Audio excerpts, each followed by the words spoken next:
Hello, everyone, and welcome to the 2026 CUSA General Election Presidential Candidates Debate. My name is Maya Tustanik, and beside me is Michael McBean. We are the news editors at The Charlatan, Carleton's independent student publication. We're going to begin with a brief land acknowledgement. Carleton University, The Charlatan, and CUSA acknowledges the location of its campus on the traditional, unceded territories of the Algonquin and Anishinaabe peoples. The indigenous peoples have inhabited and cared for these lands since time immemorial. We take this time to express our gratitude for the opportunity to learn on this land, and we commit to building a future that is better for all members of our community. Before we begin, we're going to take a moment to explain how this debate is structured. We'll begin with each candidate delivering a 2-minute opening statement. Then we will ask each candidate 3 direct questions related to their platforms and priorities. Candidates will have 2 minutes to answer, and will be given a warning signal when they reach at the last 30 seconds of their speaking time. And that warning signal will be one of us raising our hand here. And then after that, we will move on to general questions, where we will ask about 11 questions divided into 4 categories. Again, candidates will have 2 minutes to respond, and will get the 30-second time warning. Next, we will move on to the unstructured debate section. We will ask 2 questions which the candidates are invited to respectfully debate upon. A maximum of 5 minutes will be allocated to each question's open debate. As moderators, we will jump in if the debate is going over time or if it is becoming no longer respectful, so we do ask the candidates to please be respectful during that portion of the debate. And at the end of the debate, we will proceed to questions from the student body. We've been collecting these in a form over the last few days, and students are welcome to continue submitting their questions by scanning the QR codes on the screen or on the Charlatans and the CUSA social media pages. As moderators, we will ask the question, and each candidate will get 1 minute to respond. We will alternate who speaks first, and there will be no follow-ups in an attempt to respond to as many student questions as possible. All questions from students have been or will be pre-screened by the Charlatan to ensure respect and relevance. Once we have ended the time allocated to that part of the debate, each candidate will get to deliver a 1-minute closing statement. We will now give each candidate 2 minutes to introduce themselves, starting with Aryan. Am I audible? Thank you, Maya. So, hello everyone. My name is Aryan Singh. I'm a student of Computer and Systems Engineering, and I've been part of CUSA since the last 2 years as a counselor and representing my faculty of engineering and design and its students. Within my time at CUSA, I've served first as a vice chair for the Finance, Fees, and Funds Committee, which I'm currently a chair of. During my time in the committee, I've worked closely with the president, the past, and the current president with the VP Finances, and been in talks which discusses more on the financial aspects and the decisions which affects the finances of the organization.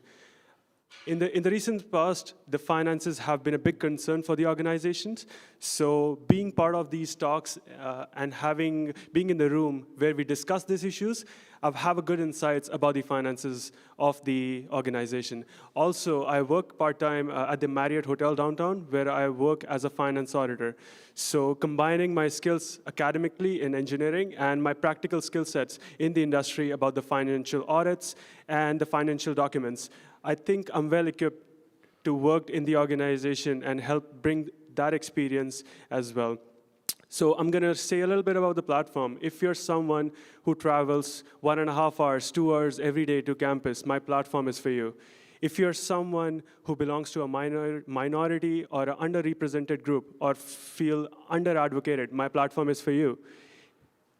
I would like to conclude that right now. Thank you, everyone. That was your 30-second warning, just in the future. So we do put up our hand, like I said, for 30 seconds if you wanted to use that time in the future. But perfect. We'll now proceed to Maxwell. You have 2 minutes. All right. I am a political science student here at Carleton, and I have been in CUSA Council for a year now. And in that year, I have seen a lot. This system is, in some capacity, broken and stuck in time. We have policies that are out of date, and the entirety of this system needs to be fixed and improved. And that is what I am very focused on with my work here. I do not believe one skill set can ever hope to achieve any of the reforms that are necessary for CUSA. And that's why, as someone in political science, I am also secretary of Cybersecurity Club. And I have many other roles, including writer with The Leveler, where I publish articles on major issues, including divestment, divestment with the university, because, as we all know, they are complicit in many companies. And the issues of this is something that I want to fix. And the only way to fix these things is from the top down. To go for presidency, to advocate for the students to the university from that position. Because as counselor, there's only so much we can do. And I hope to make reforms that are beyond that scope. Okay, thank you for introducing yourselves. Now we'll begin with the questions. Both of you have served on CUSA Council. What has that experience taught you about CUSA and the president's role? We'll start with Maxwell this time. Sorry, so in that time, I started my term by recreating and chairing the Policy Review Committee, because even as I was entering CUSA, I realized that there was a lot of policy issues, and so what it has taught me mainly is how to write very good and effective policy. Because one of the things you learn through working in an organization like this is how big of an issue a little gap in policy can make. And that to me has been the biggest lesson in all of this. I've also learned, obviously, many things about leadership, how to work with people. Chairing a committee, you learn how to get people to do the jobs that are necessary, because there is so many steps to that process. You have to make the changes, you have to agree to them, and it has helped me learn so much about how to be an effective leader and how to effectively communicate and strengthen an organization, even from a position where you have arguably very little power. Even as student representatives, we are still one voice in a sea of counselors, and it has taught me how to utilize that voice to the best of my ability and to make the biggest change possible. Thank you. And now Aryan. Thank you for the question. So to say a little bit about the CUSA Council, the first thing which comes to my mind is the diversity in the faculty students, because each faculty students have different ideas. And suppose, to give you an example, I'm from the Faculty of Engineering and Design. So a student from Engineering and Design might have a different viewpoint on one of the policies or advocacy, which differs from a student from, suppose, Faculty of Science, Faculty of Public Affairs and Global Affairs. So all these brains coming together and discussing on one issue gives us such a broad, how do I say, overview on topics, which is something which I really admire, because I would personally not be able to think about a particular issue which would probably be beyond my scope of thinking, and my fellow counselor from a different faculty might have a different say on that topic, which is something I value a lot. And I feel if people have different views, one thing which could be very common is conflicts. What I might agree with, the fellow counselor might not. But being in conversations like this, I feel I've known how to handle conflicts better and solve it in a more mature manner. So we can all come down to the same page and just work on things how it comes. Yeah, that's probably one of my best learnings in my 2 years of CUSA Council. Thank you so much. Thank you. We'll now move on to the direct questions portion of the debate. Each candidate will be posed 3 direct questions related to their platforms and priorities. A reminder that each candidate will have a maximum of 2 minutes to respond to each question. For this round, we will begin with Aryan. The first question is, you want to make funding fair for smaller clubs, so funding doesn't just go to the biggest groups. How would you ensure funding is distributed equitably? Please be specific. Can I have 10 seconds to gather my thoughts? Yes, that's right.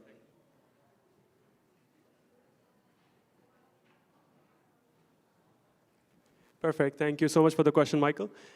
I feel before talking about how can we give clubs more funding and do more for the clubs, my thought process is how to make the current system to work on 100% capacity and efficiency.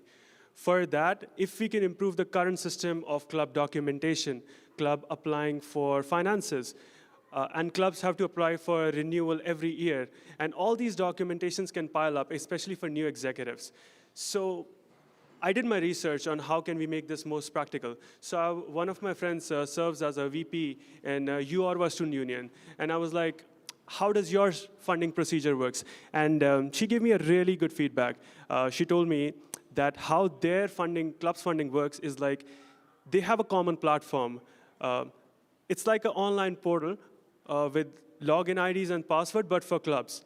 So on one platform, clubs can apply for their renewal, apply for their funding applications, and we also have something called Clubs Oversight Committee. So if executives might have some conflicts within their executives or external, they can file a complaint, and which goes to the Clubs Oversight Committee. They can have all these applications within that same portal. Having that on one page will have all the documents together, which is 100% going to be more streamlined to process and have all the information all together. This is one point which comes into my mind right now. And yeah, before talking about giving more funding to club, we should have at least a maximum efficiency that we can achieve practically in the current system before even trying to upgrade it. That's my time. Thank you. Okay, thank you. Maxwell, your first direct question is that you proposed using CUSA's Accessibility Fund proactively instead of reactively to fix accessibility issues on campus. How would you identify those issues and allocate funding? Okay, that is a great question. Yes, so as I mentioned, there's over 500,000 sitting in that accessibility fund right now as it stands. Currently, that goes unused because the only way that it can be used is by someone requesting with a provable accessibility issue that they can fix, funding to fix that issue. My response to that is that we need to, as you said, fix that to be a system that is proactive instead. The way I would do that is through partnership with the university, through making new structures with the Paul Menton Center and other groups on campus to actually make a system where they can bring us concerns. Because the university audits the accessibility concerns, and they've actually done a full audit recently, as they've addressed in a few recent articles. So they know the concerns that exist. They know what we can do with them, and I believe that having a group committee, again, a committee if need be, but ideally just having those issues from the university be brought to CUSA, but a committee if we need a more complicated solution to it, to have the university and CUSA work together on using these funds that are currently just stuck sitting there for those methods. It's not a complicated system. The university has the information, CUSA has those spare funds, and I believe that is a very good way to use them. Now on to the second direct question for Aryan. You've proposed community-led advisory committees for specific groups, like Indigenous students, international students, and racialized students, that would control resources for their own programming and advocacy needs. How would these differ from CUSA's existing community-oriented service centers, and how would it complement them? Thank you so much, Michael. That's a really good question that you pose. So I'm going to talk about three aspects to it. One is the CUSA Council, the service centers, and the committee that I'm posing to do. So right now, how the council works is that the councilors are elected based on faculty members, which I feel does not realistically help in giving equal representation in terms of ethnic backgrounds and communities. It's based on faculties, and we cannot actually elect counselors based on the background that they come from. The service centers, I think that's a really good resource for people to go into. But I feel like there can be a broader umbrella. To give you an example, there could be suppose there's a woman and she's also indigenous. So there's a one step deeper conversation that we need to have. The service centers sure do talk about the women's resources and the GSRC or the Indigenous Center. But having these groups to advocate, I feel like if we have committees which is comprised of the people from their own communities, they would be able to advocate and tell us about their problems in a more natural way. because the community that we live in, these voices are a little hard to come to the surface. So if we have a committee that's comprised of the people who know their own problem, CUSA can be their microphone. They can tell us what their problems are, and we could help spread their voices to a student at large. That way, their voices can be heard to a lot more audience than it would have been otherwise. Thank you. Second question to Maxwell. Many of your campaign priorities are focused on behind-the-scenes work, streamlining CUSA processes and policies. If you become CUSA president, how will your work tangibly impact the average Carleton student? I believe that by streamlining those processes, every student will, at the end of the day, benefit. Because the thing is, most of the complaints regarding CUSA, our deadlines are not met. They are that the students do not understand what they need to do. In the case of club executives, for example, they do not know what they have to do and when. They have vague timelines, they are given last-minute notice for things, and it does not allow for them to know any of how to operate, especially interfacing with CUSA, as all of our, it fluctuates, but around 200 clubs and societies have to do. I believe that streamlining those processes will help that. It will also help you know what's going on. When you bring an advocacy concern to CUSA, if you cannot attend the council meeting, you cannot be certain the status of it. There is no active acknowledgement of what happens with those motions until the minutes release a while later, or if you're in contact with someone who's willing to tell you what happened at the meeting. It is very unclear. It does not provide transparency, and with transparency and accessibility to those minutes, those records, and all that information comes the ability for students to hold CUSA to account. And if CUSA is held accountable, then the students have that information. The processes run smoother, and every student who has to interface with CUSA, be that council, be that the club's oversight commission, they all benefit at the end of the day with less confusion, faster processes, and being able to actually get things done. Okay, if I can just ask a follow-up on that, and for follow-ups, just a reminder, you get 1 minute to answer, and we'll give a 30-second warning. So for students who don't work directly with CUSA in clubs, or who don't really understand CUSA's governance, what would you say to them regarding the impact of your potential presidency? A lot of students, even if they are not themselves club executives or leaders, are involved in clubs, and even if they are not, they still might go to Roosters, they still might go to Ollies, and at the end of the day, everyone interfaces with CUSA, knowingly or not. There's so many things, even the free printing, just those little services, improvements across the board will be improvements for all students. Improvements for the club systems is improvements for every person in a club who will have a better understanding and easier access to the materials they need. Okay, thank you. Moving on to the third and final direct question to Arya. You're proposing a small-scale rent subsidy program and a fund to provide financial support to students urgently traveling home for personal emergencies. How would you fund these programs? Good question. So just to give a little background about this welfare program of mine. So I think a lot of the students, they live far from home and their loved ones.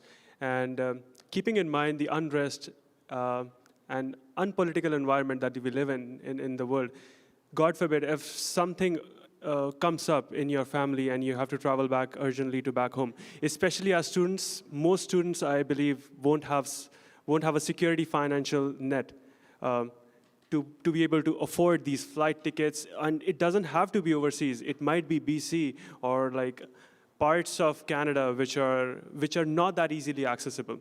So for these kind of situations, I feel the priority should be for the students to be with their loved ones, with their family. And I was considering like what could be the funding resources in order to fund this welfare program. Levy might not be the best option. It's good in the long run, but it's too complicated, and I think students are really tired of signing up for levy every year. One thing that I considered could be from the operational budget itself. There are budgets for the executives. For example, the conference budgets that we have, where executives, which is I'm 100% sure like it's really beneficial to make connections with different universities and these kind of conference budgets. But recently, looking at the financial state of the organization, the executives have been trying their best to not use these funds to the best of the capabilities. And the good thing about this fund would be it's not a year-on investment because you can make this fund once, but the students can pay back in a more affordable manner. So the interest rates would be either zero or nominal, which is like way below the market rate, which students would get. And also, And sorry, I'm just going to interrupt because you are out of time, but I do want to ask a follow-up, though, about this. CUSA often does face tight budgets. Would you be willing to cut funding for other CUSA services or businesses to help fund this proposal of yours, or is that something that would be off the table? 100% not, because I think businesses and service centers is what keeps CUSA running. So that would be not an option for me, because businesses, and they're already doing their best, and cutting their budgets is not ideal. So that's off the table. So places where we can afford to do that, and it doesn't matter in a long run, especially to students. Those would be my first places to take the money from. Okay, thank you. And Maxwell, your final direct question is, a key focus of your campaign is transparency, which you say you would achieve by publishing regular financial updates, CUSA council, and board meeting minutes.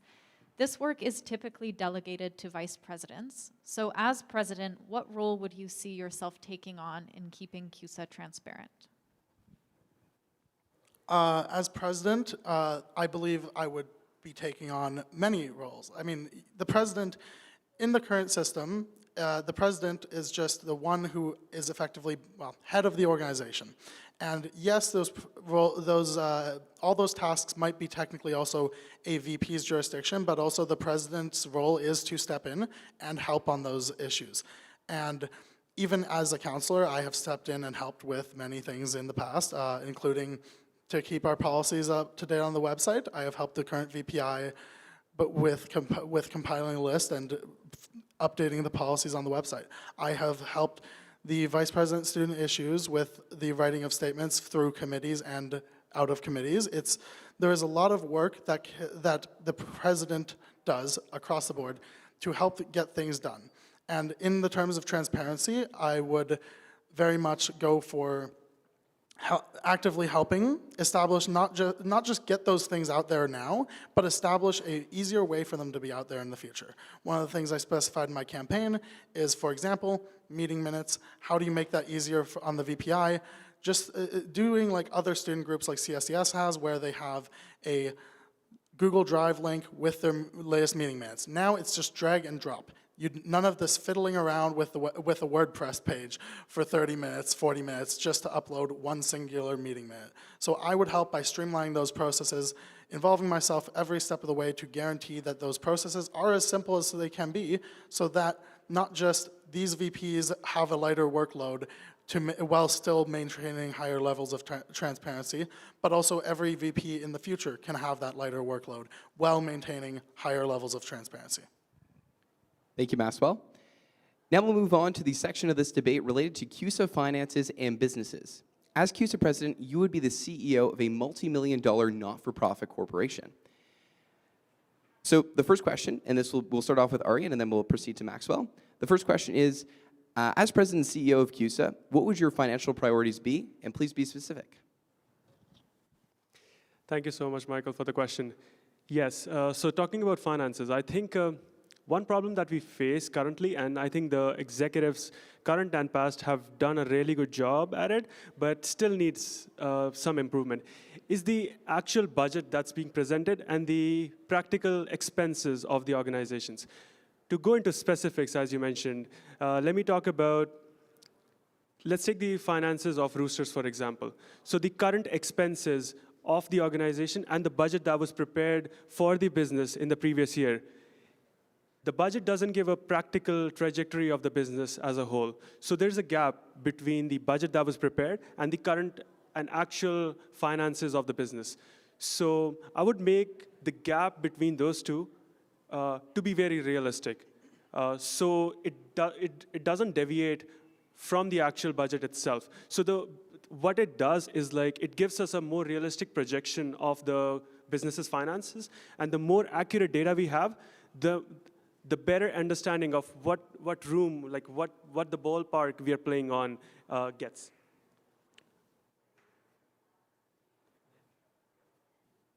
And yeah, that concludes it. Okay, perfect. Maxwell, your response to that question on what your financial priorities would be. The biggest financial priority, and I think most people can agree on this, is a full financial review from start to finish. CUSA has, as I've established, over 500,000 sitting in the accessibility fund. We also have CUSA businesses that, like it or not, always loses over 200,000 a year for the last 4 years at least that I can pull the records from the CUSA website, and that is not good.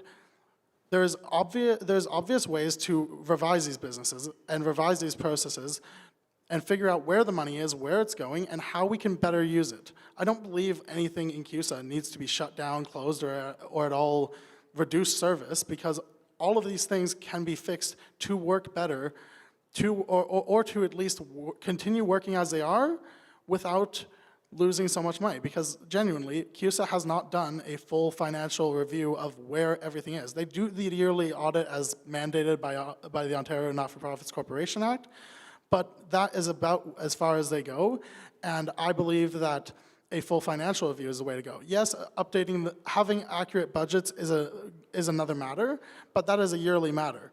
I could fix it this year, it won't fix it for the future. You can make better procedures for the future, and I would definitely work on those as well, making better procedures for how the budget should be structured.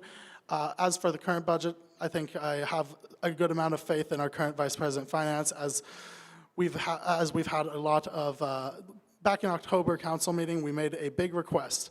We asked for a full breakdown of how CUSA's finances have been for the last 6 months. And in the November meeting, we got that. We passed a motion in October asking for a full review of how every line item or every line of that budget has been spent accurately, and we got it by the November meeting. I believe that kind of stuff being done proactively is how you fix that issues. Okay, thank you so much.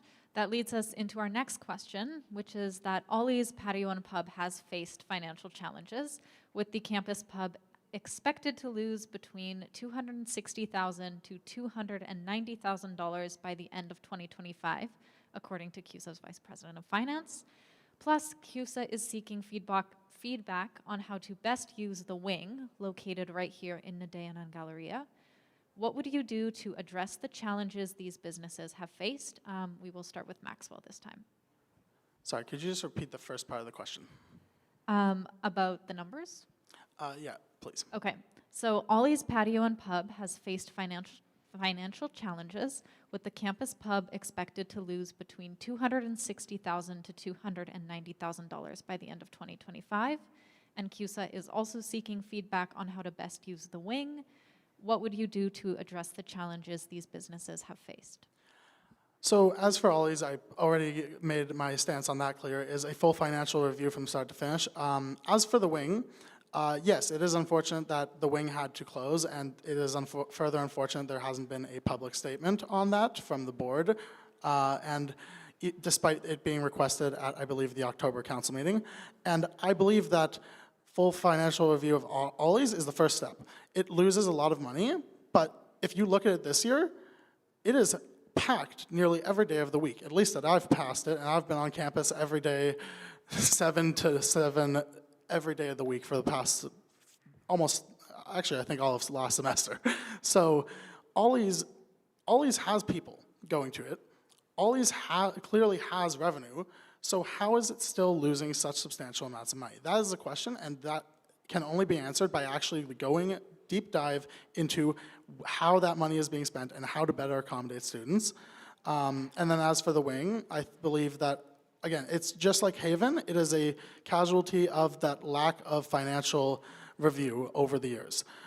If we continue without financial review, if we continue not figuring out how to make things profitable, because student businesses should be, at worst, a break-even.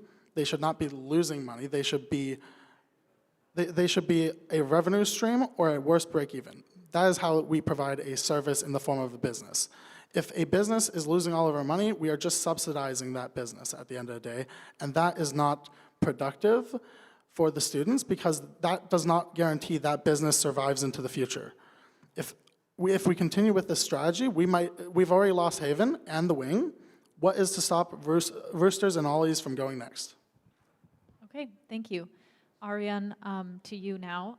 What would you do to address the challenges these businesses have faced? Thank you for the question, Maya. So personally, I believe in numbers more than people because people can lie, but numbers don't.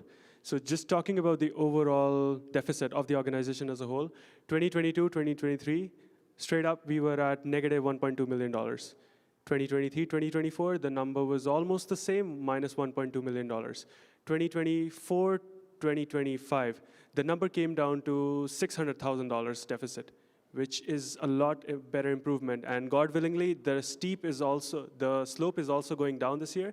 So we're hoping that the number is going to be lower than $600,000. And if I get elected, I'm going to continue this and make this the slope even lower and maybe break even, who knows. But yeah, talking about Ollies in specific, what I think is there could be a few things that could be done. The first could be distribution system. So right now, as a business, especially in a food industry, we need raw materials and stuff. So for example, let's take anything. Let's take burgers, or better example, poutine. So we need potatoes for that, right? We have a distributor for that. What we can do is do a market bid and compare between different distributors and have a competitive market. So that way the distributors would be encouraged to give us the best deal, which in favors benefits us as a business. So having more distributors and more options to go to, it becomes a competitive market. That way we have options to choose from, and yeah, that could be one thing. The other thing that I could think of on the top of my head is menu engineering. How does that work? So any business, for example, there are going to be like 5 to 7 items on the menu, right? But over the time, through data collection, we could see which items on the menu gives best return of investment. So the products which cost the least in order for us to manufacture, but could be still. Sorry, good to have to interrupt you, Ariane. You did just pass your 2 minutes, but we will start with you now for the next question. The final question of the finances round. The question is, what would you do to ensure CUSA is financially transparent to students? Ariane, you're up first. So Michael, your question is about financial transparency, right? Okay, so that's a good question. So one thing that we can do, and I think we just started it from the last council meeting, is that the council requested on a mid-year financial report.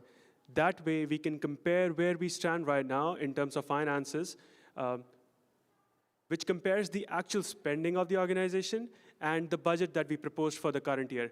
That way we can see how off or how on track are we on the current finances. And also, what we can do is do a regular reports, maybe a semesterly report, whatever is the most streamlined or most practical, I'd say, because asking businesses to do monthly audits for the finances is just it's just too much work for them. They already have a lot on their plates. So if we have more accurate data and more recent data on these businesses and their finances, we can probably narrow down on the budgets and see which months in specific are we losing money on. Because I'll give you a fun fact about it. Because the business for Ollies, although it's in a deficit in general, but the losses is not consistent throughout. So maybe they might be losing more money in the month of December than in the month of October or November. Going into the specifics, we can see, okay, this month, October, November, we're not making as much profit. Why is that? Is it because of exam season? Is it because people like to go home early because of the winter? When we get into the details of that, we can probably see. And yeah, I'll conclude with that, honestly. Thank you. Thank you. Now the same question to Maxwell. What would you do to ensure CUSA is financially transparent to students?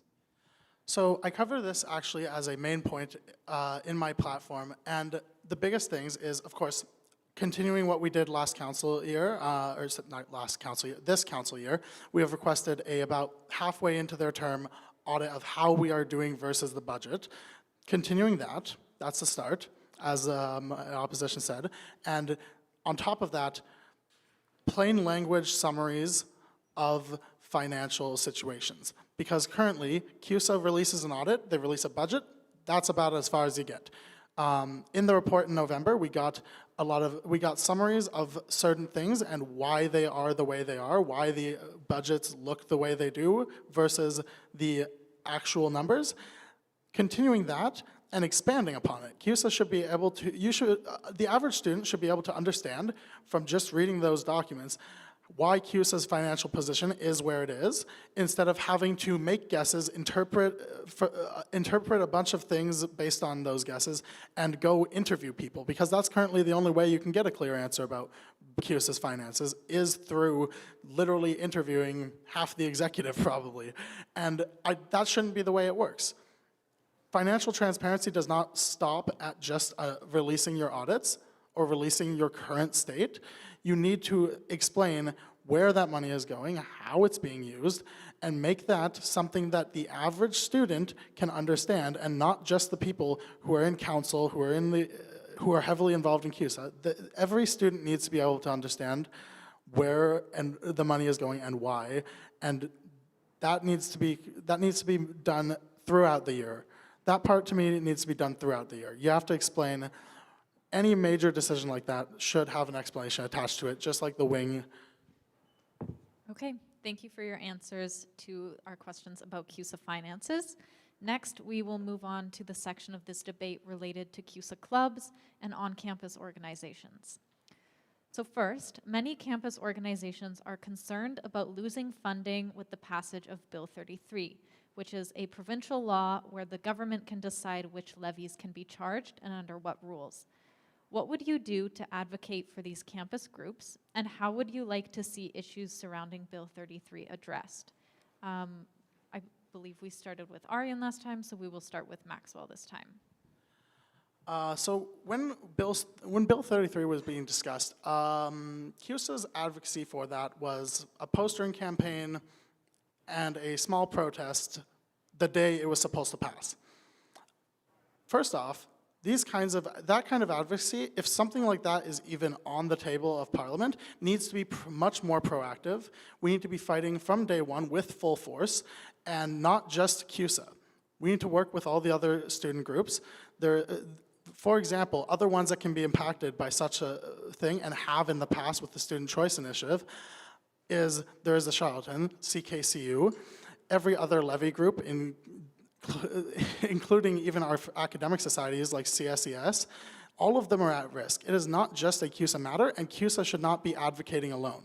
CUSA should work with those other groups to do a coordinated strategy, to do coordinated advocacy, outreach, and work with the big federal groups that care about these issues to properly pressure the government from day one, and not just wait till the day it is passing. I believe that this is not going to be an isolated issue. This is not the first time in even the 2020s that we are dealing with these issues.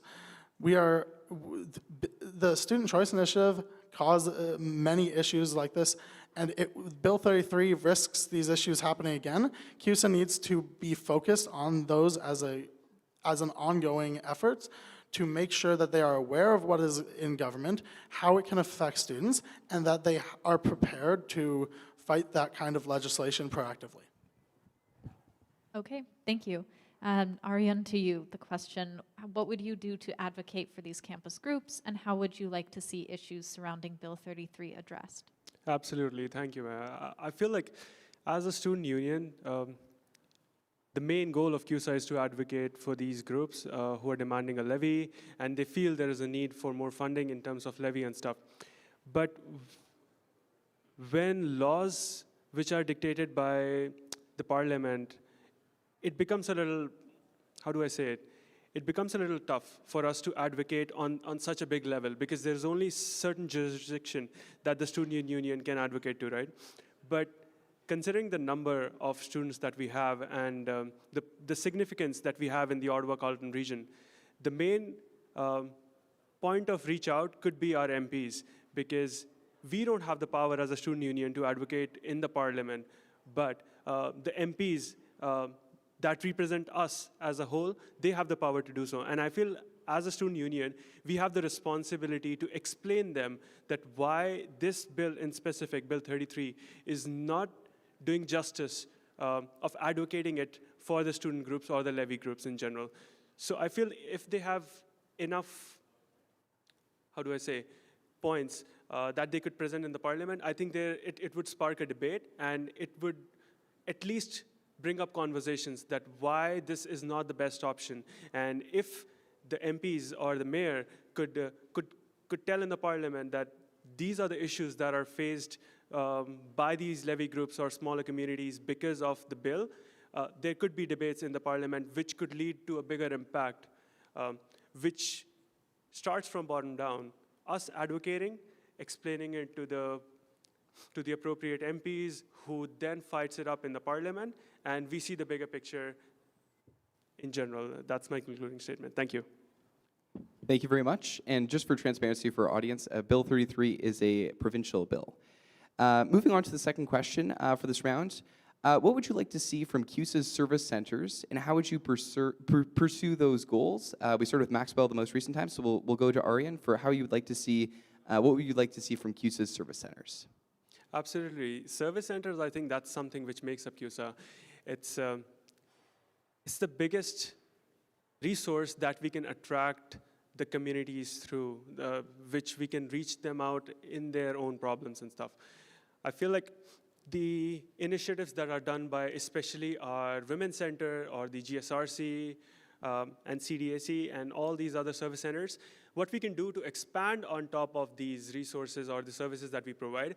And I think this point has been really close to me since last year as well. And it was one of the points when I ran for VPI last year. So what we can do with this is, how many of you have heard of CU Girl Games? I think it's a gym group for girls. And I think I would like to see more partnership between the Women's Center and women-oriented clubs on campus. We can do the same for GSRC.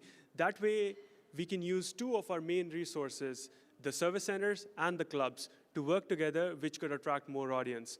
And what would this do is club up resources, club up, not pun intended, but like clubs, resources, and the service centers resources, and they could pool it and play in a similar battlefield. Yep, that's my answer for this question. Thank you. All right, moving on to Maxwell. Same question, what would you like to see from CUSA's service centers, and how would you pursue those goals? I believe there's been an increase in very productive services being offered by the service centers. Obviously, they have done a great service to the students, but there's also been new ones, like the equipment loan programs, and also new events like the Wellness Center having more like pure counseling-like sessions, and those kinds of services need to be increased. To me, the service centers need to not become a club. They need to become and they've been doing a good job of this year and recently. They need to be a very good service to the students. They need to provide benefits that the marginalized communities that they service can see and feel and actually have in their day-to-day lives. And I think they have done a good job of this year.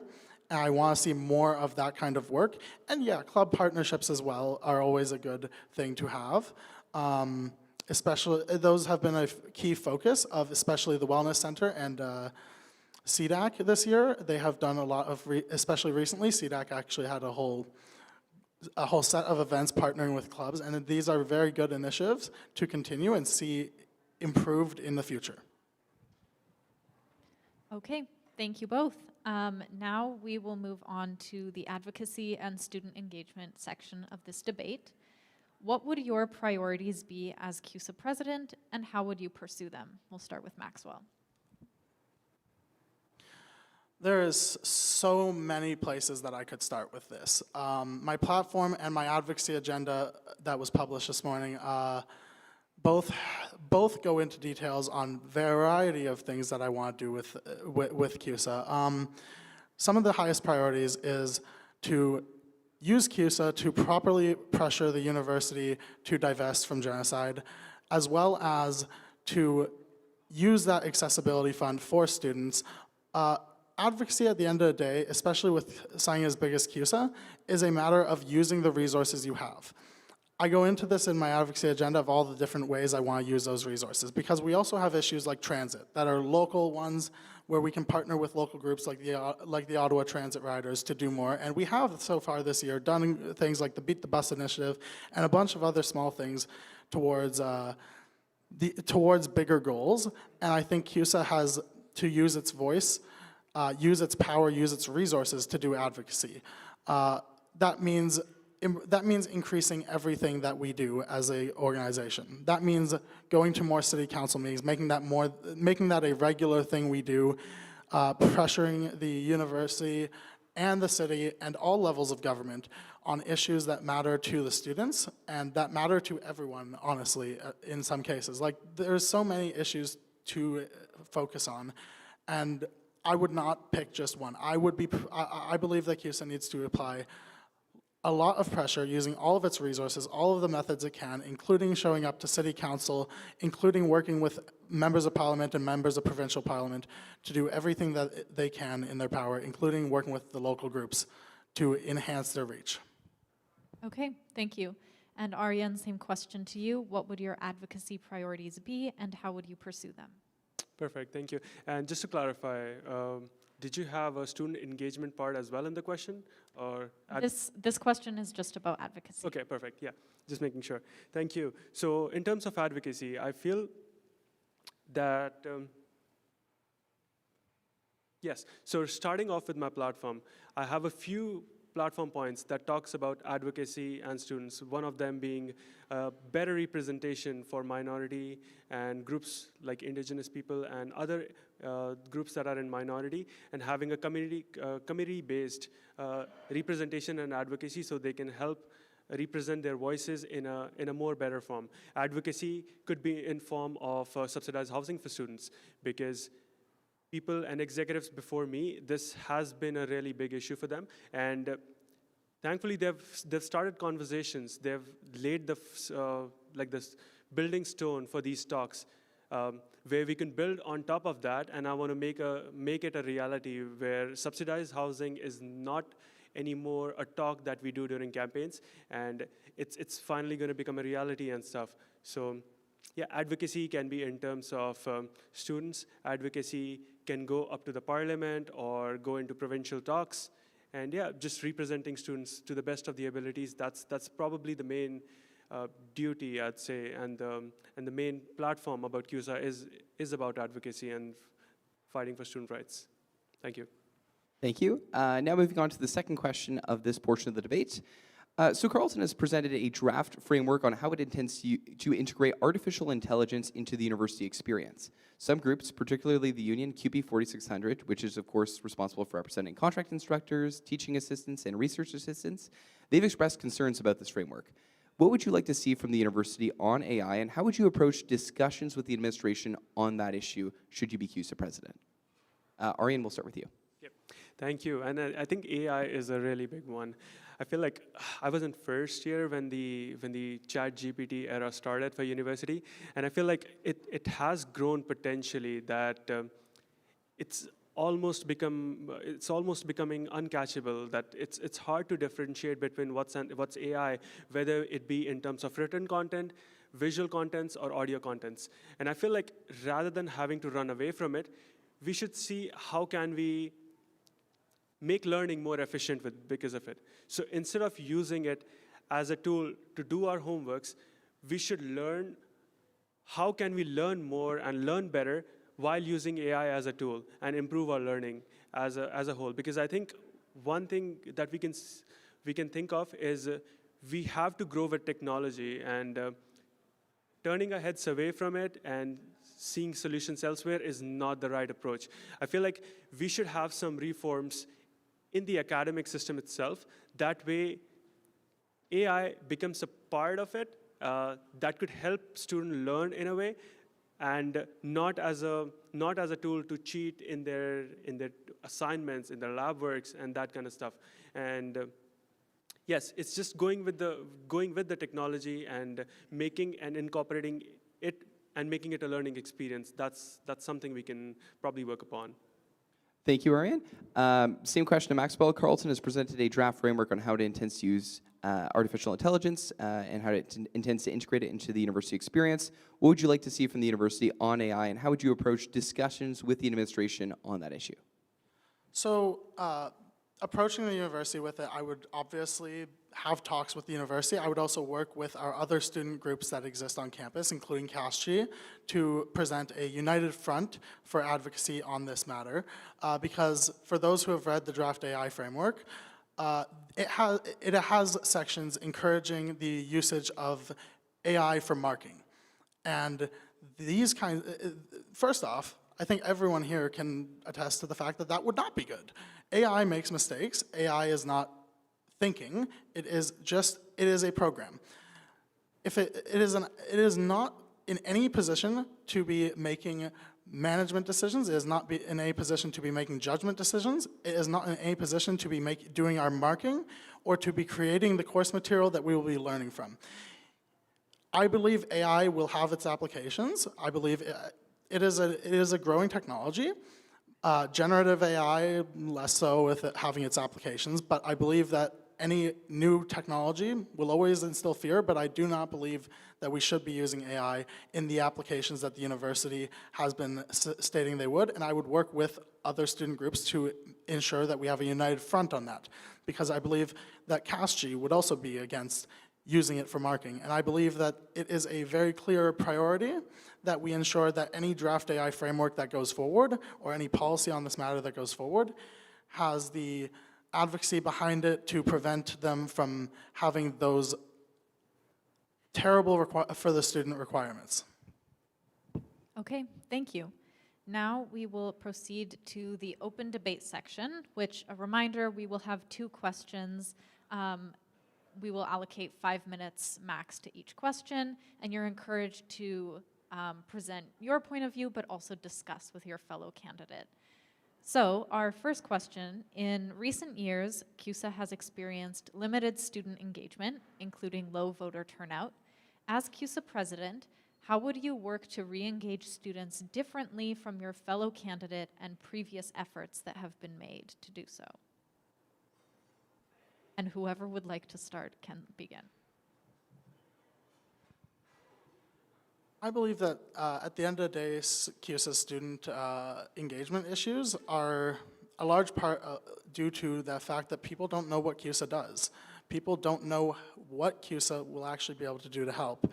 And I believe that a lot of to improve engagement, I would be there trying to tell students, to try and make sure that students know what we can do on issues, and also to make sure that they actually know of our events, that those things are well advertised, that there is not an overlap in events, as has happened, especially this year. There has been some times where even CUSA itself is running multiple events in the same day, and it's not productive. If you want good attendance to your events, and if you want people to be able to attend to your things, you need to give time, you need to give notice of those events first off, and you need to make sure that those events are easily accessible, well advertised, and announced with notice. And as for advocacy, I mean, just encouraging the students and making sure that they know how we can help. Thank you, Maxwell. That's some good points that you raised there. Just to add on top of that, I feel like the best way for us to engage students more is to present what actually CUSA does, and because most students think that it doesn't affect them directly. But if we explain it to them that your UPass initiatives, your dental plan initiatives were all seeds that were sown by CUSA, they would see the indirect impact of it, the businesses that we run, so it impacts them. And just building on top of that, I feel like our VP Student Issues did a great job with the Breakfast Club, along with the VP Student Life, Cass McIsaac, and the Pancake initiatives. I think these kind of initiatives 100% promote student engagement, and just the attendance of people coming in. Thankfully, surprisingly, I can't wake up at 8:30 and eat the pancakes there, but like, especially in winter, but I know a lot of students and they get a lot of traffic. That has surely done well in terms of engaging in student engagement. One more thing that I'd like to point out is our initiative by our VP Finance, Om. So he bought the student discount card. So last year, the student discount cards were given to students at $10. And last year, we gave about 250 student discount cards. But this year, we decided to make it free. And guess how many student cards we gave out? 6,000. So just students having those discount cards, seeing the CUSA logo in their wallets, in their backpacks, that speaks for itself. And if students use that discount cards at least two times or three times per semester, the return of investment that they get is a lot more. I feel like we should probably continue initiatives like this, which attract students and also solves a bigger problem. So where I'm going with this is the breakfast club. It saves students times for them to wake up at 8 o'clock in the morning, get breakfast, and come to their 8:35 class. They can come to campus, grab a quick snack, and just go to their classes. It solves a bigger problem. At the same time, engaging with the students. These kind of initiatives 100% improve the engagement that we have with students. I would, of course, the Breakfast Club, I've been on campus at 7 a.m. almost every day this last semester, and it has been a very good initiative. I think on that note, the biggest way to make those kinds of initiatives last and be effective and bring something to the students and bring in more students is consistency. The Breakfast Club is a new initiative that I hope to see continued in the future.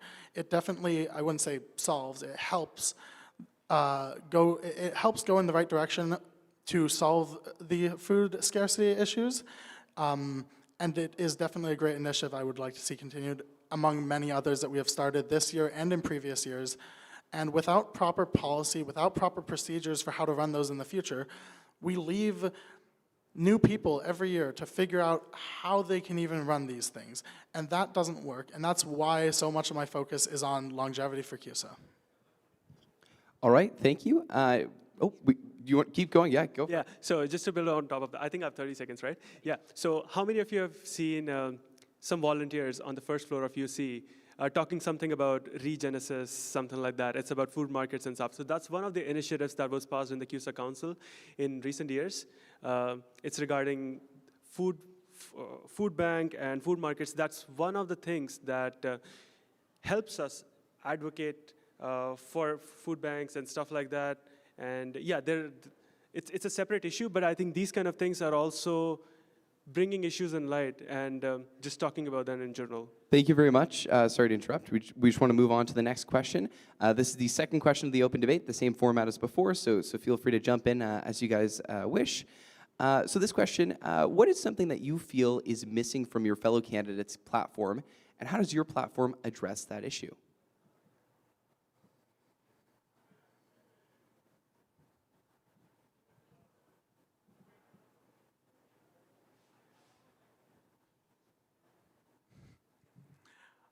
I mean, I don't want to start this. I want to be nice. I'll let you go first for that. Thank you for the question. Let me think about it. I feel like all of the Maxwell's points are pretty good. He is really good in policies, and I feel like the initiatives and the platform that he has designed, I'll probably have to, because I just read it, his platform, and with deeper conversations, it would probably clear a lot of my doubts as well, but just from what I can make of with my own reading, I feel like Maxwell is really good at making policies and stuff, and most of his platform is designed around the policy aspects of CUSA and the advocacy aspects of CUSA. But there's a separate aspect to it, which talks about businesses, which talks about staffs. So I feel that's something which might be a little less prominent in Maxwell's campaign and platform, which probably we can work on, and yeah.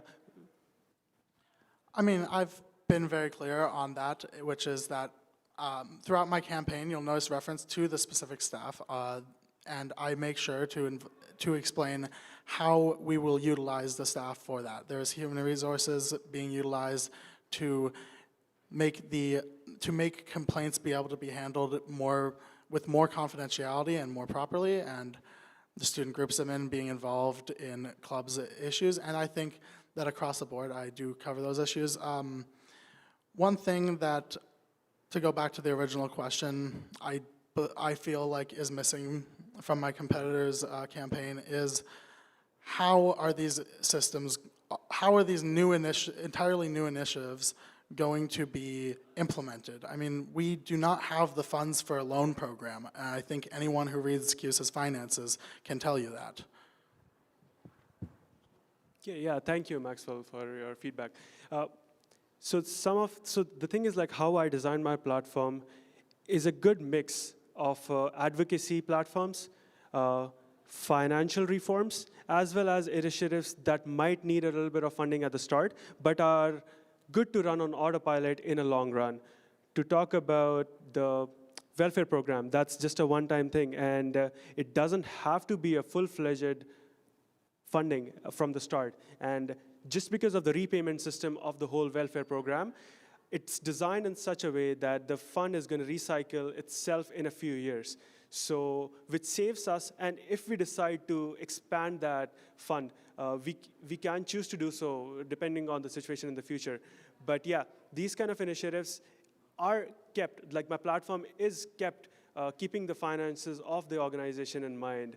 And I'd say it's a really good mix between advocacy issues, representation issues, as well as financial restructuring and financial problems that are solving. How long is left? You have about 2 minutes, a little under 2 minutes. Okay.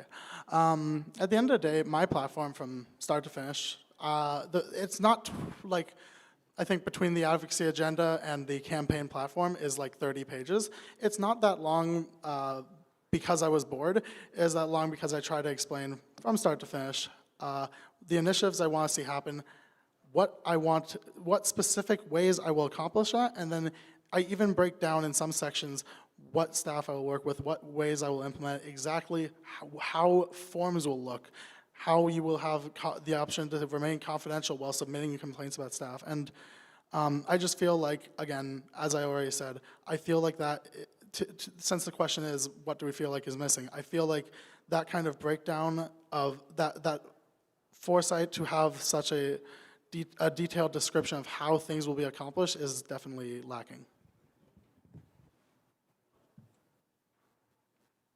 I think I'm good. Yeah, I'll rest my case with this. Maxwell, anything else? Or?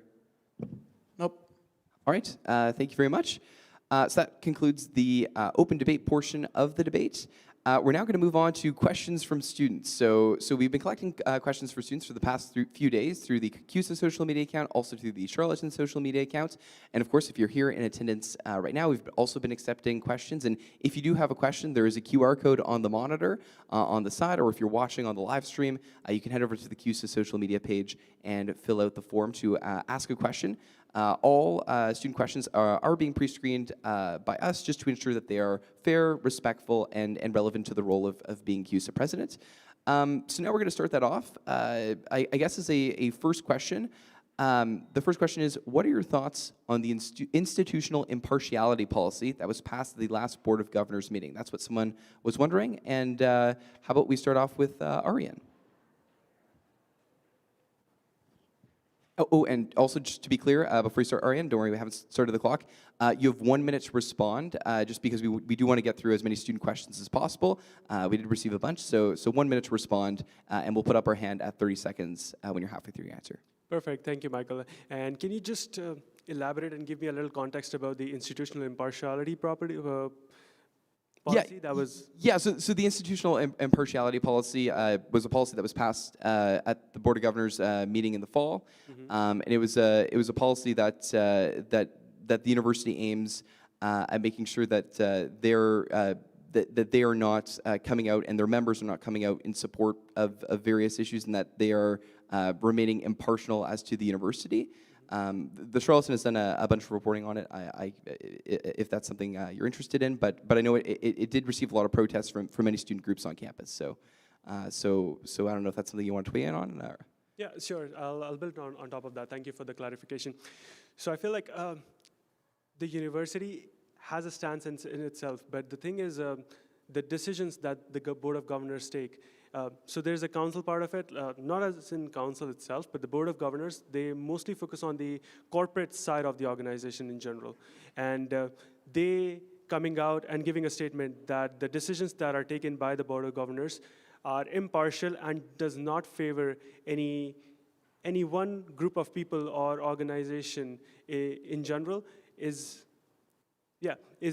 just a clarification in itself. But actually, like, their statement and their actions speak for itself, because they might be saying that it's impartial, but like if the numbers says otherwise, and we can see that the finances are going towards sources which might not align with the ideologies of students on campus, it's not in the best interest of students.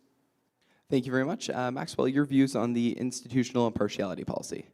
So I've already made my views on the institutional impartiality policy very clear in the past, but I'll restate them briefly, which is in an article for The Leveler, I broke down from start to finish what was happening with the impartiality policy, because there was outrage over it initially, because the initial drafts of it were going to impact student groups as well.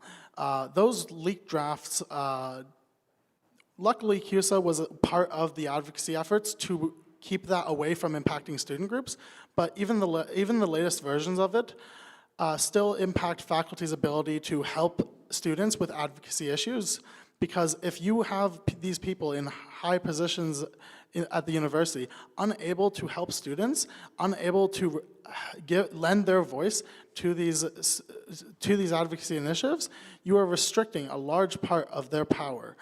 And that is why I still stand against the impartiality policy in its current form. I think if they were going to pass anything like it, it needs a lot more work done to protect staff and students. Okay, thank you very much. The next question submitted from a student is, despite all the pressure on the university administration, divestment seems to remain off the table. What future do you see for CUSA's divestment subcommittee and CUSA's advocacy on this issue? And we will start with Maxwell.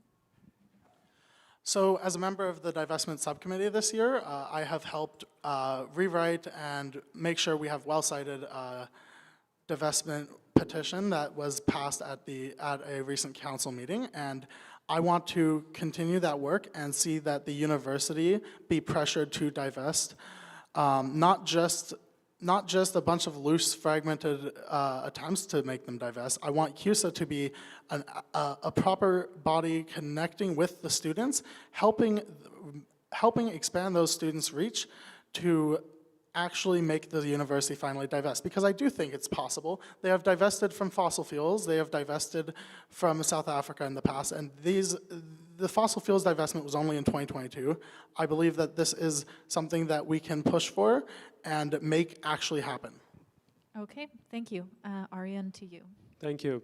And I feel I see a good and bright future for the divestment subcommittee in CUSA, because I think the advocacy that we are currently doing and the pressure that we are putting on the university to back out from these divestments is prominent. And obviously, it's a slow effort, I'd say, but every strike of the hammer counts, right? So you never know when it actually works, and the university completely takes out all their investments from the sources where we would not like to see them to.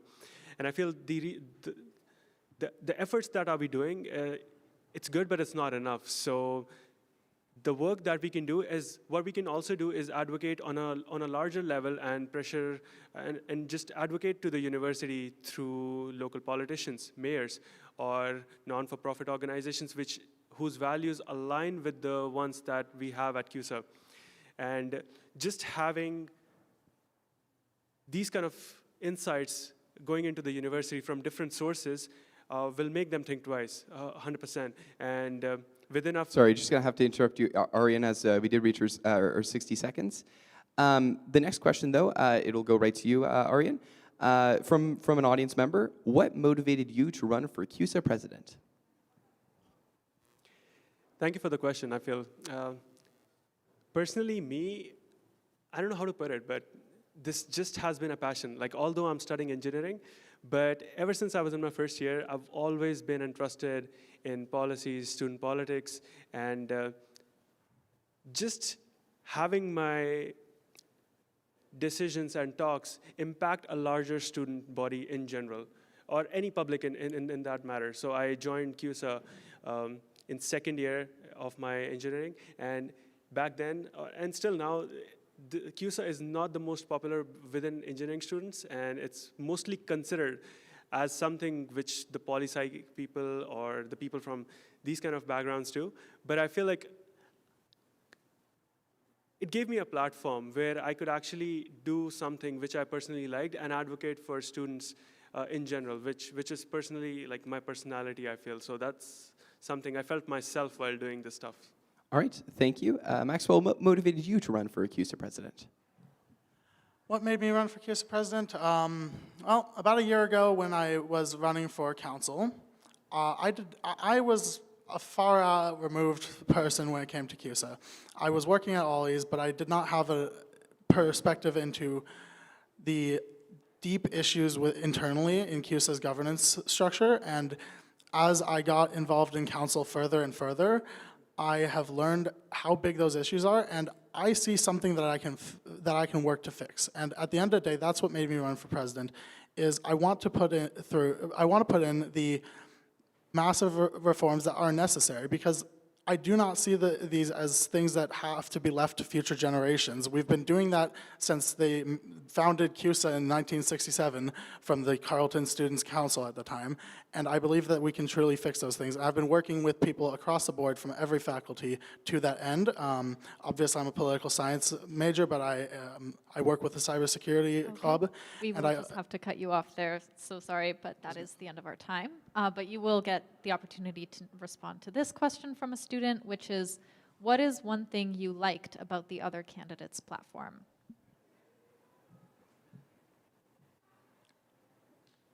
I like the point on establishing club deadlines, and it's a sub-point on my campaign, and it is definitely a necessary thing to make it transparent and clear for club executives in the future, to make our club systems more effective over time. It's essential.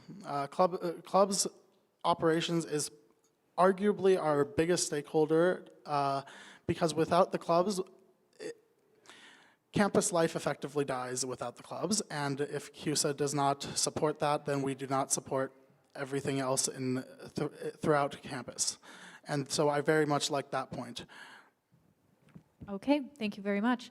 Ariane, what is one thing you liked about Maxwell's platform? Perfect. Thank you, Maxwell, for your comments. And I've always said this, actually. Maxwell has a really good eye for details for policies. And I feel like he is one of the smartest people that I've seen in terms of policies, and he knows what is something which could be a potential,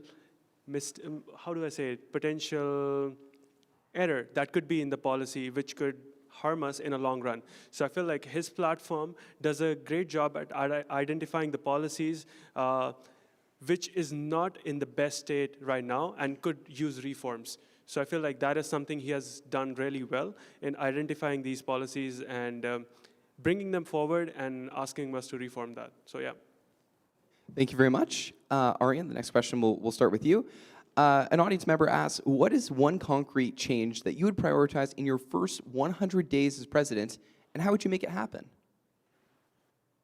That's a really good question. First 100 days.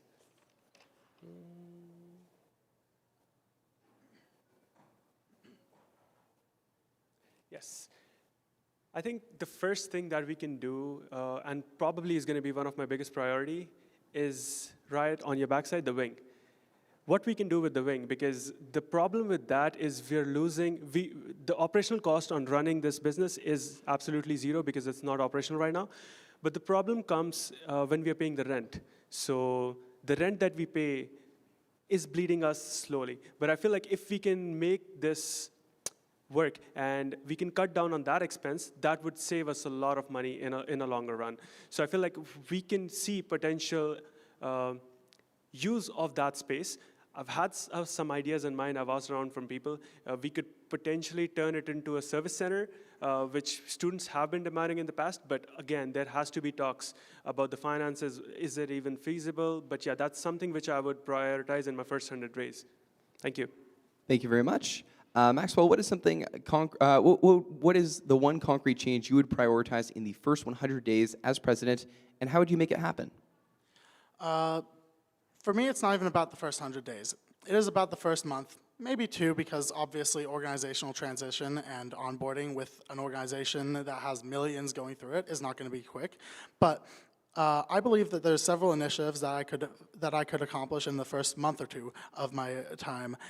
And those include overhauling the website and overhauling the various ways that we communicate to the students to be clear, to be concise, and that way students can start interacting with CUSA in a more knowledgeable capacity, and then we can advocate with actual students' initiatives that are brought through those forms of communication for the future. So I hope to have those in place so that my first 100 days can put real change in place based on the students' feedback. Thank you very much. Next question, how would you hold yourself accountable as CUSA president? Maxwell, to you first. At the end of the day, CUSA has currently no proper accountability processes or policies. And one thing I'm already working on, one thing that I want to continue to work on, is to make it so that we have an accountability system. And how I would hold myself accountable, honestly, showing up. Being in the office every day of my term, or as much as physically possible, to ensure that I can be there doing the work, hearing students' concerns, and ensuring that everything can be acted upon as quick as possible. As for the rest of accountability, the making sure I do not mess up, that's what I encourage our students, our counselors, everyone to do, is to hold me accountable, just as I hope to hold myself accountable, but I also hope that everyone around me will. Thank you. And now to you, Aryan.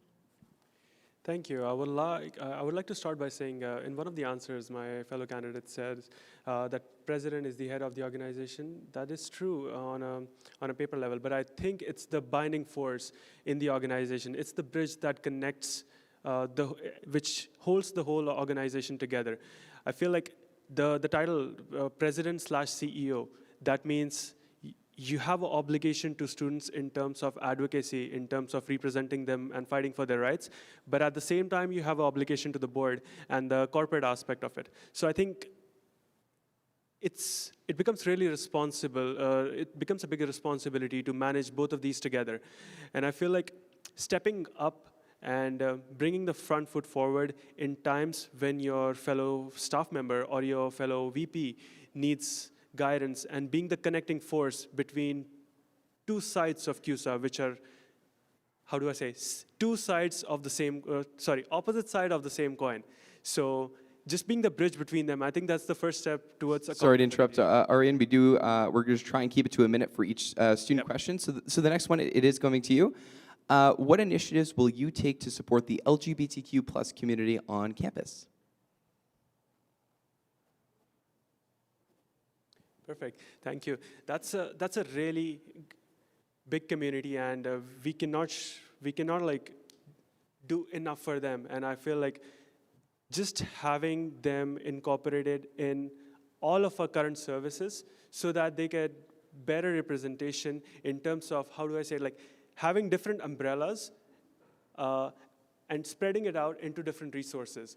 As again, I can can justify that like by saying that the Women's Center, so suppose if we have a women which also identifies as a member from the LGBTQ community, it takes it a step forward, and we can do a little more towards that, and just having different umbrellas. So suppose if a member from the community associates also with the gym-going membership of the community, so just having separate branches to the same thing, it's gonna spread out the resources more, and I feel like having different branches, they're gonna be more visible, advocated in different ways. Thank you very much. Wouldn't have been done otherwise.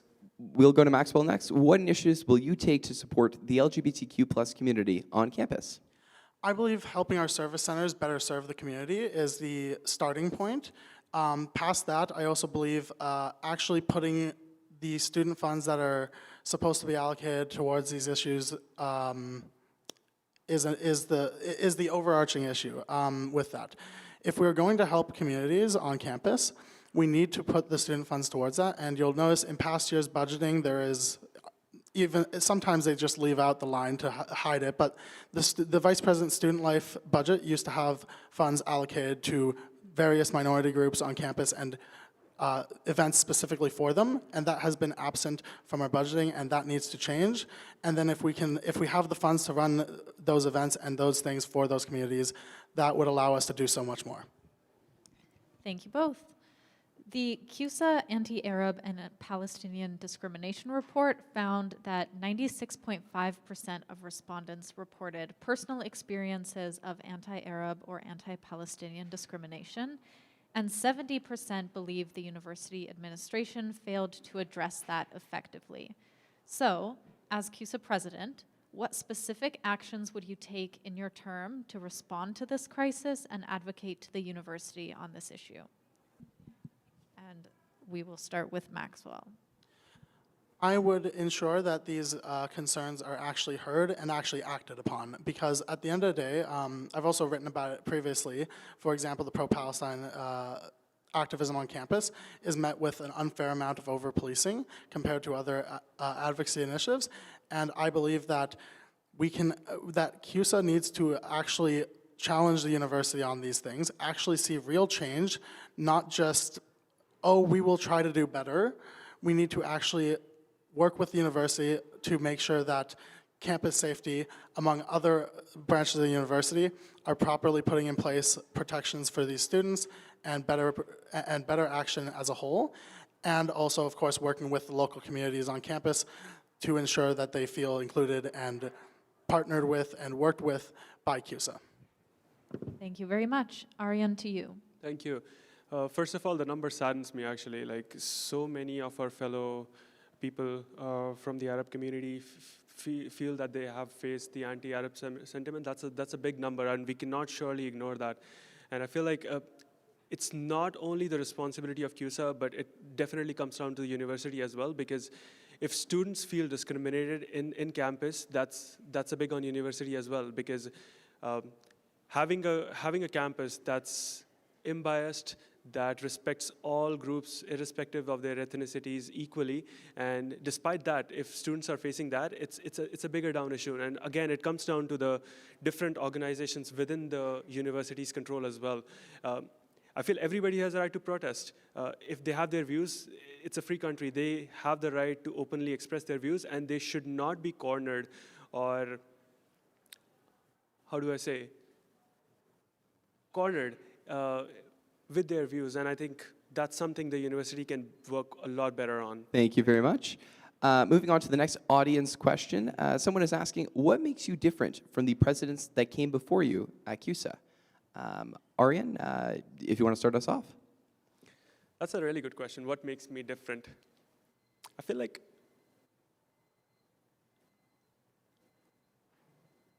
what makes me different? I feel like I have different interests, which are contradicting at times. For example, I love going to the gym, but I also love eating at the same time. I love cooking and stuff. I love astrophysics, space. At the same time, I love philosophy. I like writing poems.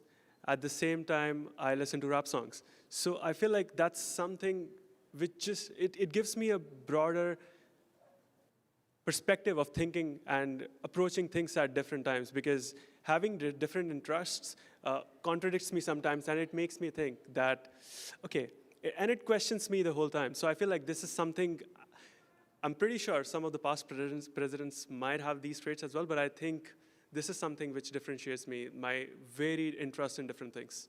Thank you. Maxwell, what makes you different from the presidents that came before you? I think bouncing off of that idea of various interests, I have a similar thing with obviously political science, cybersecurity, as well as working with CSES, the Engineering Society, and many other student groups on campus. Being able to do all of that throughout my term in council has allowed me to come in with a full plan effectively. I mean, my platform is that long because it is almost a full plan of what I will do in the year. And I think a lot of people come with ideas of new initiatives that they want to do. And currently, CUSA does not need some new initiative.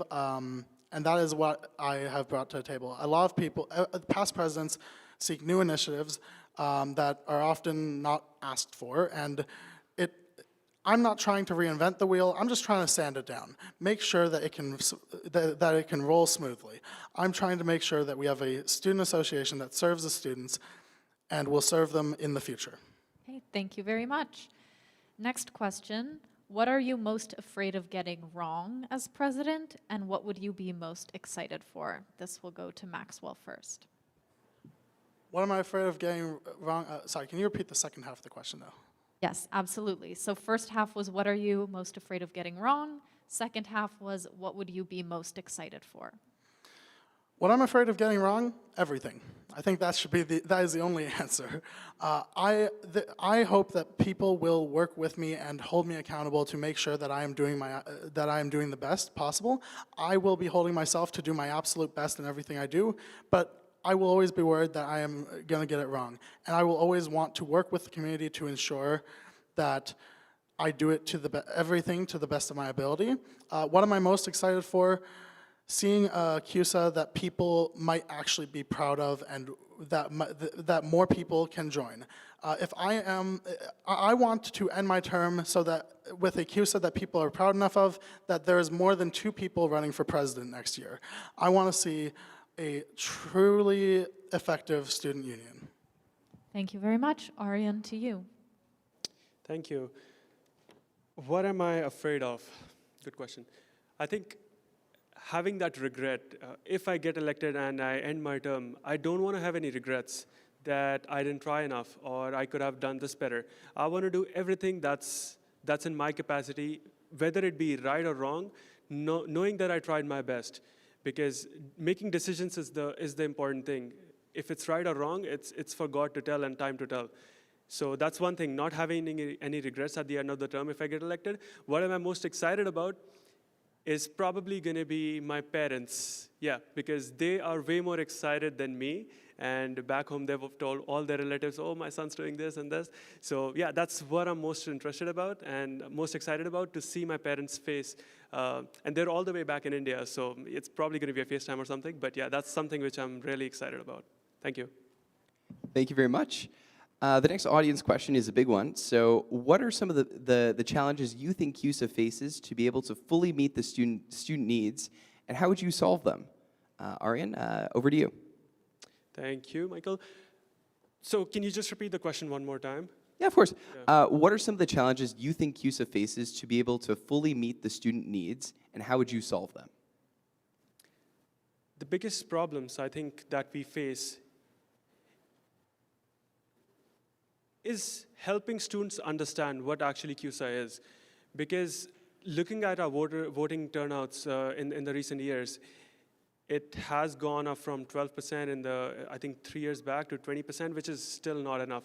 Considering we have over 25,000 undergrad students and only, doing the math, I think it's 5,000, 6,000 of them voting, that's not a number that should be impressing us. I feel like that shows that students are not invested and they don't care or bother as much, which should stress it out, I feel like, because CUSA as a whole represents the whole undergrad population, right? And them not voting or showing interest, it just doesn't seem right. So I feel like that's one thing which we are doing wrong and we can probably focus on in future. Thank you. Thank you. Maxwell, the same question. What are some of the challenges that you think CUSA faces to be able to fully meet the student needs, and how would you solve them? Outside of the obvious financial troubles I have indicated already, I have a one-word answer, which is initiative. It's continuing off of what my opposition said, which is that we need to have people interested in CUSA.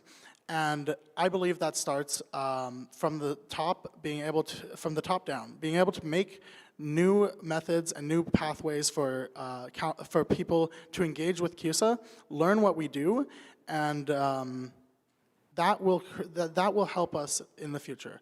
Because if we do that, we can get more student leaders involved in the organization, more people putting their effort into it to make something that they themselves and the students around themselves are proud of. And to me, that is how we fix it. And the biggest problem is that lack of initiative, and I think we need to encourage that initiative in the student body with many new opportunities for students. Thank you very much. Next question. How would you respond if the university administration dismissed or ignored student concerns? Maxwell, to you first.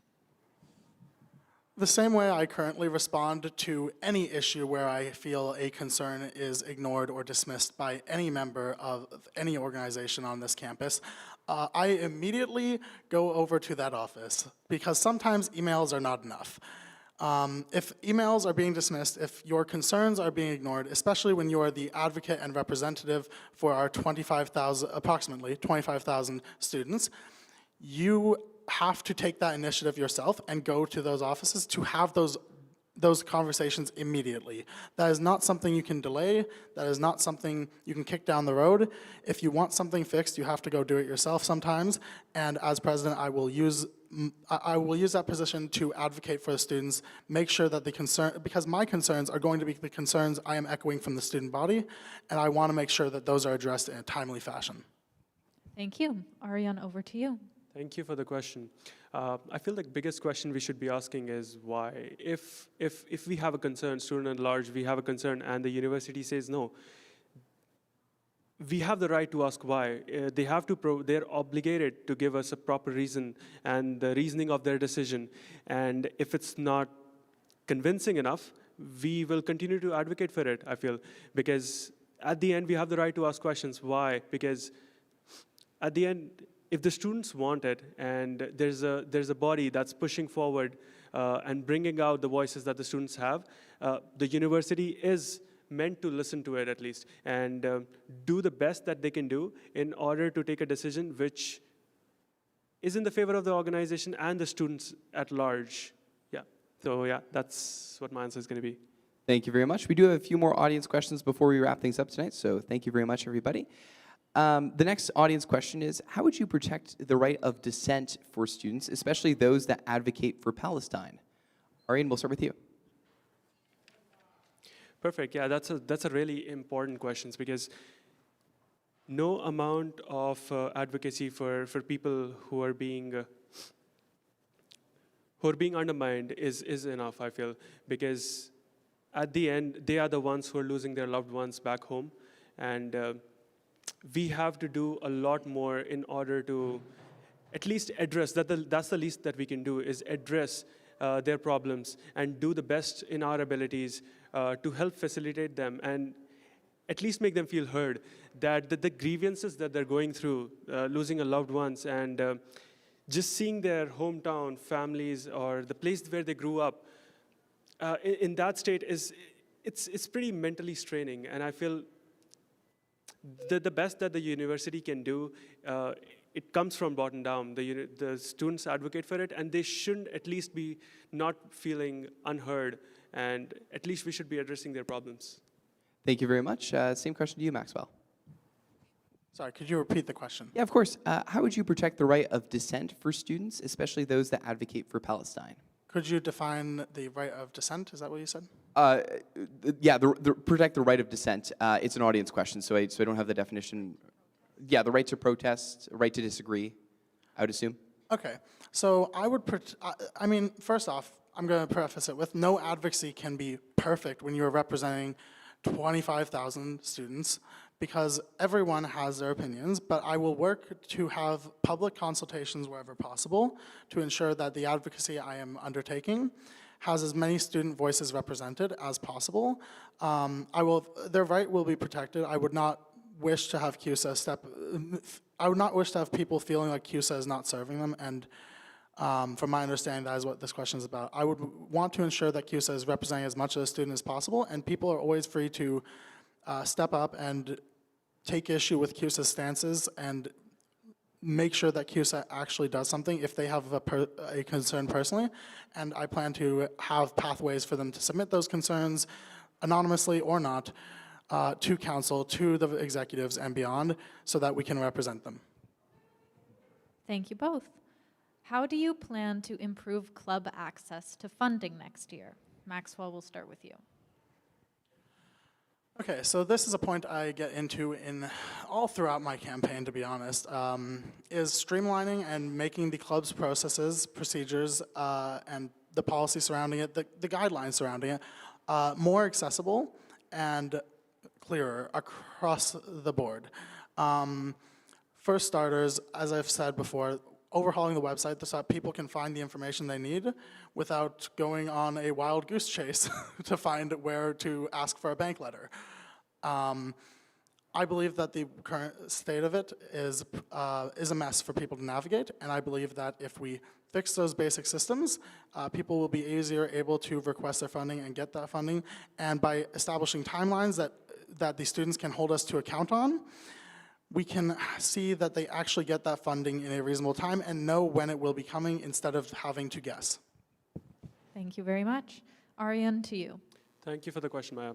So I feel like I have a whole platform that talks about restructuring the funding procedures of the clubs. And I think I mentioned an example about the UORWA Student Union and how their funding procedure works.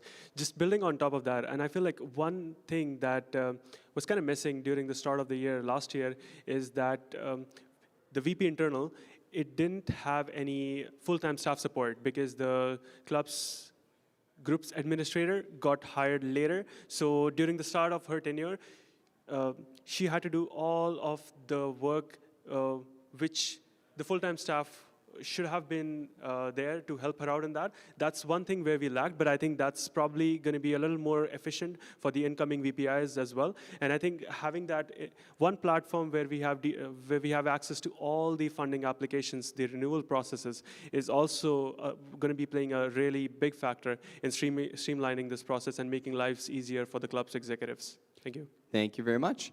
The next audience question, someone is asking, do the candidates agree with the nomination amount being raised for all positions except for president, where they were actually lowered from 124 to 100? Please explain your position. Aryan, over to you. Yes, I feel it comes down to representation, I feel like, because the more hurdle that we have in these nomination processes, the more resistance is going to provide to students to run for these positions and show up. Because suppose if students are not promoted to run for these positions, they are going to be a little hesitant to run for positions in power. And I think these steps are taken to engage students to run for positions, come up to the limelight, come on the stage, and just represent themselves. And I feel like these steps would play a major role in encouraging students to show up and take interest in CUSA as these hurdles get lower. Thank you. Maxwell, over to you. Again, the question is, do the candidates agree with the nomination amount being raised for all positions except for president, where they were actually lowered from 124 to 100? Please explain your position. Now, I mean, correct me if I'm wrong, but they were not actually made higher across the board. At the largest faculties, if I recall correctly, it was actually slightly lowered because the original system was based on percent of enrollment, which first off is inaccurate for something like this because it is based off of the fall enrollment because that is all that is available at the very beginning of winter. And so I agree with the change. I agree that it needs further consideration, which is why when I did the whole electoral reform that made that change, I made sure that the next review was set very soon, not far in the future, because clearly we have seen that the nominations being a bit higher, only by a matter of 5 in most cases, has made it possibly harder, but I also think that the lack of candidates running in a lot of faculties is more to do with the lack of faith in CUSA currently than needing a few extra nominations. Okay, thank you very much. How would you help students access affordable housing in a timely manner? Please be specific. And we'll start with Maxwell. So I actually did include this in my advocacy agenda, is I would continue our partnerships with local advocacy groups, including House Canada, Next Room, and the many other groups that are advocating for this. I would help use CUSA to get their voices heard further and use CUSA's connections, power, resources, etc., to help those groups advocate. Because CUSA alone cannot solve these issues. CUSA alone cannot make a dent in these issues, to be honest. And I believe that we need to partner with all those groups, use CUSA as a method of uniting these groups to do true advocacy. that is what I would do to try and make it in a timely fashion, as timely a fashion as you can for something that has existed for as long as capitalism has. Thank you. Ariane, how would you help students access affordable housing in a timely manner? Please be specific. Thank you so much, Maya, for the question. I feel like one of my major platforms actually talks about subsidized housing for students as well. And to give you more specifics about it, we've had previous conversations with some of the non-for-profit organizations or organizations in general, as Maxwell mentions, like House Canada. And the thing is, they have agreed to partner with us in recent future, and I've been part of those conversations along with the president and the VP Finances. But due to some issues, we couldn't pursue it in the recent future, but we've kept the platform for dialogue open so we can pursue them in recent futures. One way we could do, I wouldn't go and bore you with the details of how these platforms are going to be working with it, is just we will help them advocate for student housing, and in return, they will give subsidized housing to students, which is 15 to 20% lower than the market rate. There's a whole complication and a more detailed discussions about it as well, but the whole gist. Thank you very much. I do have to interrupt you. Thank you. I'm really sorry. We're now moving on to the final audience question. How will you change your communication with students? That's something someone is wondering. How will you change your communication with students? Ariane, over to you. Can you specify communications as in? It just says communication with students, but maybe that's reaching out to students and getting them involved with CUSA. Maybe that's social media outreach, communication strategy on social media, websites, etc.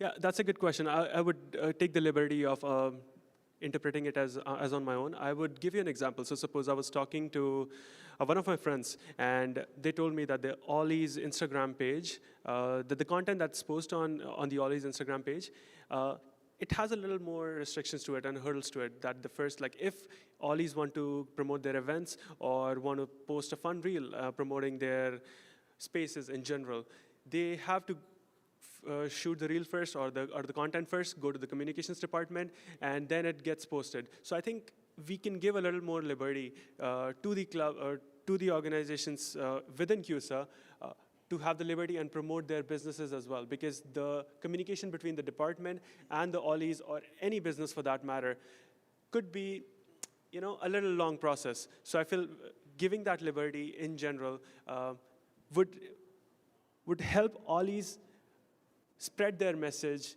from grassroots without having any hurdle in between. Thank you very much. Maxwell, the same question to you. How will you change your communication with students? Is that exactly the phrasing of the question? Yes, yeah. Okay, so taking that as my specific communications, I would obviously, as I said before, be in office all of the time, because that's the biggest thing. Right now, I have so many other roles outside of CUSA, I have honestly lost count. And so reaching me is a little bit of a nightmare sometimes. And as CUSA president, I would be in office every day to ensure that I can hear the concerns, and to that end, I would make sure that this is my absolute highest priority, and that I can dedicate as much time to meeting with the students, being there to see them, hear their concerns, and act on those concerns as possible. Thank you both very much for your answers, and thank you to all of the students for submitting your questions. That was a very interesting section. We will now move on to the final part of this evening. Each candidate is now invited to give a 1-minute closing statement, and we will start with Maxwell. Honestly, I do not know where to start. As you can probably tell from my campaign, there is so many issues to fix across the board. There's so many issues to advocate for across the board. And for me, that is the most important thing, is I will try to, from day one, advocate for as many things as possible and put as much work into this to reform the system and make a CUSA that is functional, that is reformed so that students can feel proud of it, and so that we can actually do the things that the students need. I encourage people to read up on those. I include a table of contents in my platform, and as well as a feedback form, and it is all focused around you being able to find your concerns or reach out to me if you feel I have not covered them, because I hope to, in my term, do as much as possible. And yeah. Thank you. Aryan, your closing statement, please. Thank you so much. I think 1 minute is a little less, but I'll still try to conclude. I feel like if you're someone who travels 1.5 hours, 2 hours every day to come to campus, and yeah, my platform is for you. If you're someone who belongs to a minority or feel underrepresented, my platform is for you. If you're a club leader who feels like you have to be an accountant to file their documentations for clubs, I think my platform is for you. And I feel if you're someone who lives away from your loved ones and your home, and God forbid if something happens to you and you want someone to be there and fight for you, I think my platform is for you. Yeah, I would love to chat with everyone who has a question about my platform. You can either catch me in the gym, 4th floor library, Roosters maybe, or Tim Hortons sitting area. The name is Aryan. Thank you so much. Thank you very much. And we'd like to thank all the candidates in the audience for coming to the 2026 CUSA presidential debate.